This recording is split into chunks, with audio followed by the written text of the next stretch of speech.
જય માતાજી।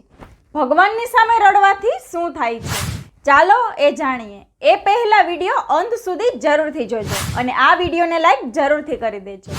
ભગવાનની સામે એ જ માણસ રડે છે જે ભગવાનમાં પૂર્ણ શ્રદ્ધા અને વિશ્વાસ રાખે છે। આવા વ્યક્તિ સુખના સમયે પણ ભગવાનની સામે રડે છે, કારણ કે તેમની ઈચ્છા પૂરી કરી છે ભગવાને, જેથી ખુશીના આંસુ આવી જાય છે। આ ઉપરાંત જે વ્યક્તિ દુઃખી હોય છે તે પણ ભગવાનની સામે રડે છે।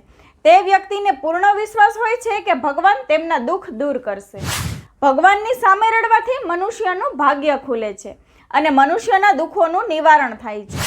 તે મનુષ્યને પૂરો વિશ્વાસ હોય છે કે ભગવાન તેમની ઈચ્છા જરૂરથી પૂરી કરશે। ભગવાનની સામે રડવાથી તેમની કૃપા મનુષ્ય પર વરસવા લાગે છે અને મનુષ્ય એ પણ જાણતો હોય છે કે તેના મનની વાત ભગવાન બધી જ જાણે છે, એટલે આંસુઓથી એ ભગવાનને પોતાના મનની વાત જણાવે છે। જય માતાજી।